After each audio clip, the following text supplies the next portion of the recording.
नमस्कार दोस्तों, कैसे हैं आप लोग। आज मैं डिस्कशन करने वाला हूँ एक आईपीओ के बारे में।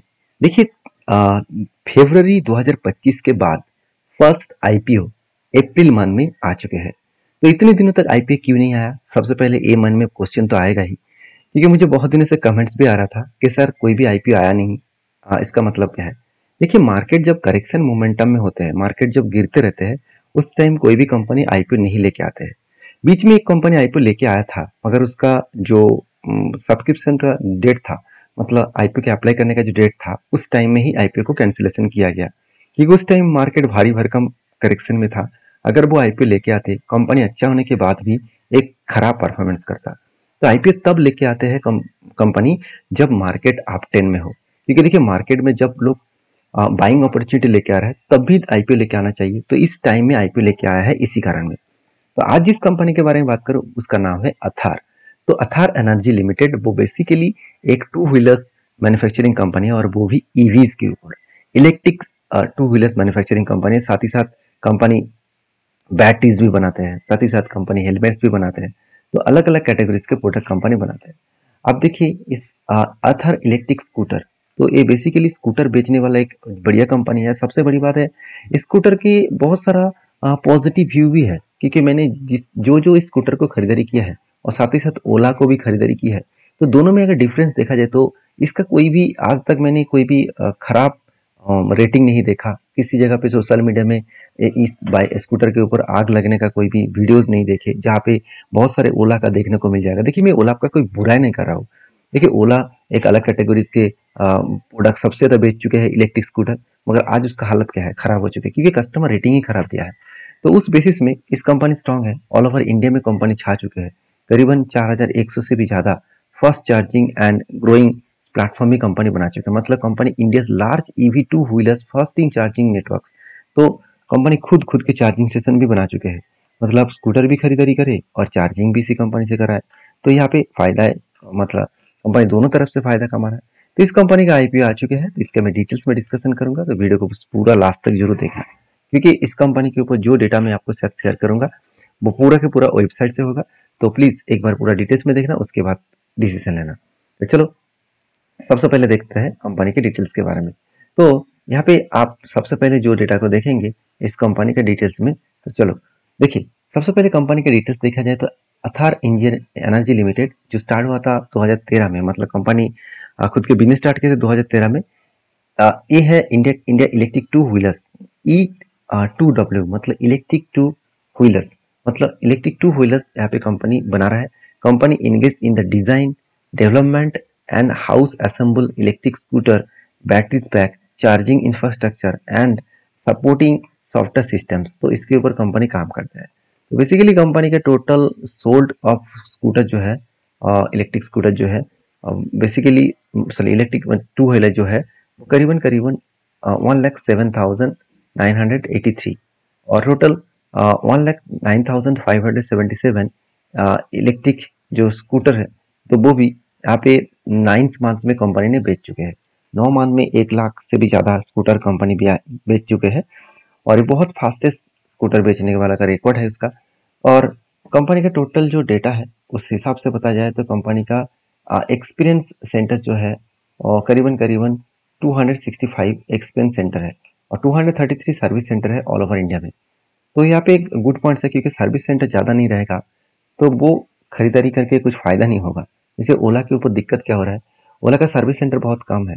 ओला के ऊपर लोग खरीदारी तो कर चुके हैं, आज जो प्रॉब्लम फेस कर रहा है ओला के ऊपर, मैं जहाँ पर रहता हूँ वहाँ पे बहुत सारे लोग ओला के स्कूटर खरीदारी किए हैं इलेक्ट्रिक, और उसका एक ही फीडबैक है कि सबको यही बता रहा है कि ओला के स्कूटर मत खरीदना। इसका फीडबैक इसीलिए आ रहा है क्योंकि बहुत जगह पे आग लग चुकी है, बहुत जगह पे रास्ते पे खराब हो चुके हैं, उसका सर्विस सेंटर अच्छा नहीं है। और सर्विस सेंटर में जाए तो कोई ठीक नहीं है, कितना दिन में उसका स्कूटर ठीक होगा। तो इसी कारण की वजह से वो उसको अवॉइड कर रहे हैं। मगर थार में इस तरीके से नहीं है, उसका सर्विस सेंटर भी है, चार्जिंग स्टेशन भी है, सब कुछ है। टोटल यहाँ पे एम्प्लॉय है 2400 भी ज़्यादा, और यहाँ पे देख सकते हैं 1400 से भी ज़्यादा एम्प्लॉय है, और 996 ऑफ मतलब ऑफ रोल स्टाफ है। मतलब इसको परमानेंट स्टाफ नहीं कहेंगे, तो इस तरीके से कुछ स्टाफ देखने को मिलेगा। तो बिजनेस पॉइंट ऑफ व्यू से सबसे इंपॉर्टेंट है कंपनी का बिजनेस कितना ग्रोथ हो रहा है। अब देख सकते हैं एसेट जो है वो हर साल कंपनी का एसेट यहाँ पे पॉजिटिवली ग्रोथ होना चाहिए, मगर बीच में क्या हो गया, 800 से लेकर 1975, उसके बाद 1913, तो यहाँ पे कंपनी बीच में थोड़ा सा यहाँ पे वीकनेस दिखा। कंपनी के एसेट में, रेवेन्यूज में कोई भी मतलब बड़ा इफेक्ट तो नहीं दिखा, फिर भी वीकनेस हो चुका है, क्योंकि 1800 से लेकर 1700 करोड़ के आसपास रेवेन्यू देखने को मिला। तो ऐसा क्यों? क्योंकि देखिए मार्केट में टू व्हीलर्स बनाने वाला जितने सारे लीडर कंपनी है, जैसे हीरो हो गया, बजाज हो गया, तो और साथ ही साथ देखा जाए तो आइचर मोटर हो गया, तो ये सारे कंपनीज क्या कर रहे हैं, खुद का टू व्हीलर्स और वो भी electric scooter and electric bikes वो मार्केट में लॉन्च कर रहे हैं। तो जो एक मार्केट में एक लीडर प्लेयर है, वो खुद अगर इलेक्ट्रिक स्कूटर के ऊपर उतर चुके, तो बाकी कंपनी का तो हालत ही खराब हो जाएगा। तो इसके कारण कंपनी का सेल्स डाउन हुआ है, और इसके बेसिस में कंपनी का प्रॉफिट नहीं, बड़ा सा लॉस भी हुआ। तो इस पॉइंट को भूलना नहीं है कि कंपनी का लॉसेस हुआ, तो ऑब्वियसली ये एक विनेस पॉइंट जरूर है, क्योंकि कंपनी का प्रॉफिट अगर पॉजिटिव होता तो अच्छा खासा ग्रोथ दिखता। फिर भी देखिए ओला के ऊपर भी सेम हालत था, वो भी लॉस मेकिंग कंपनी था, फिर भी उस कंपनी के ऊपर एक पॉजिटिवली मतलब लिस्टिंग गेन देखने को मिला था। तो मेरे कहने का मतलब है कि कंपनी कितना ग्रोथ कर रहा है वो देखना जरूरी है, क्योंकि जब कंपनी ग्रोइंग मूड में होते हैं, जब कंपनी मार्केट में फर्स्ट टाइम आते हैं, तो उसमें कभी भी वो प्रॉफिट कर पाता नहीं है, क्योंकि उसको इंफ्रास्ट्रक्चर बिल्ड करना, उसको मतलब नया एक्सपीरियंस के साथ काम करना, कस्टमर को ले आने के लिए थोड़ा सा टाइम लगता है। तो इसमें देखिए कंपनी का जो कर्जा है, वो सबसे बड़ी बात है, कंपनी का कर्जा बहुत कम है। तो अभी कितना कर्जा है, चलो एक बार मैं वो दिखा देता हूँ। अभी ओवरऑल जो कर्जा कंपनी के है, वो करीबन करीबन 1100 करोड़ के आसपास, मतलब कर्जा अच्छा खासा लिया, क्योंकि कंपनी के रिजर्व एंड सरप्लस बढ़ चुके हैं। तो कंपनी का total market cap almost almost 11,000, almost 12,000 crore के आसपास बोल सकते हैं। तो कंपनी की देखिए सबसे बड़ी बात है, अर्निंग पर से नेगेटिव है, पी रेशियो नेगेटिव है, तो ये बहुत वीकनेस पॉइंट यहाँ पे जनरेट कर रहा है। अभी चलो कंपनी के ऊपर और दो पॉइंट्स आपके साथ शेयर कर लेता हूँ। वो पॉइंट्स क्या है, वो पॉइंट्स एक बार मैं आपको दिखा दूं, तभी आपको सब कुछ क्लियर हो जाएगा। आप यहाँ पे देख सकते हैं कंपनीज के ऊपर सबसे इंपॉर्टेंट पॉइंट क्या है, वो है कंपनी इस सेक्टर में कितना स्ट्रांगली ग्रोथ कर रहा है। अगर देखा जाए तो हीरो मोटो को वो पॉजिटिव है, बजाज पॉजिटिव है, टीवीएस पॉजिटिव है, आइचर मोटर पॉजिटिव है, और किसके साथ टक्कर चल रहा है, ओला के साथ। ओला भी देखिए कितना पॉजिटिव हो चुका है अर्निंग पर शेयर में, मगर इथर के उतना ज्यादा खास ग्रोथ नहीं है। और देखा जाए तो पी रेशियो भी नेगेटिव है, साथ ही साथ RONW भी नेगेटिव में देखने को मिला। तो सारे पॉइंट ऑफ व्यू से बात करूँ तो कंपनी के ऊपर अभी भी बहुत ज्यादा प्रेशराइज है। अभी मेन मुद्दे पे चले आते हैं कि कंपनी आईपीओ क्यों लेके आ रहा है। देखिए मेन मुद्दा है, कंपनी बता रहा है कि कैपिटल एक्सपेंडिचर टू वीक, मतलब concern by the companies establishment of an E2W fact, मतलब फैक्ट्री ऑफ महाराष्ट्र, मतलब जो महाराष्ट्र में इसका फैक्ट्रीज है उसके ऊपर कैपिटल एक्सपेंडिचर बढ़ाने वाले हैं एस्टेब्लिशमेंट करने के लिए। इसलिए वो टोटल 9,272 मिलियन का टोटल अमाउंट्स वहाँ पे लगाने वाले हैं। साथ ही साथ रीपेमेंट एंड प्रीपेमेंट, मतलब जो कर्जा है, जो बोरिंग्स है, उसको मिटाने के लिए 400 मिलियन आपको यहाँ पे वो इन्वेस्टमेंट करेगा, 400 मिलियन यहाँ पे इन्वेस्टमेंट करेगा। और बाकी investment in research and development के लिए वो 7,500 मिलियंस के आसपास टोटल वो इन्वेस्ट करने वाले हैं। एक्सपेंडिचर टूवर्ड मार्केटिंग के लिए वो 3,000 मिलियंस का टोटल इन्वेस्टमेंट करने जा रहे हैं। तो ये सारे पॉइंट्स तो भी से बात किया जाए तो कंपनी खुद के बिजनेस के ऊपर इन्वेस्टमेंट तो कर रहा है।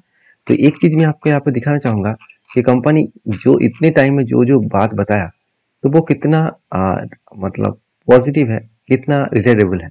तो चलो मैं वो भी आपको दिखाता हूँ।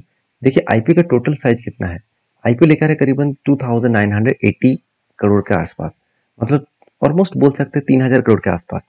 उनमें से 2,600 करोड़ फ्रेश इशू है, मतलब इस पैसा बिजनेस में लगेगा, और प्रोमोटर के जेब में करीबन 350 करोड़ जाएगा।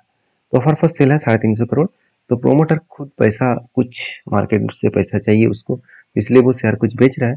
तो बेसिकली इस आईपीओ का जो डेट है, तो वो कब का डेट है, आईपीओ का डेट जो है वो 28 तारीख को, और 30 तारीख तक इसका आईपीओ चलेगा।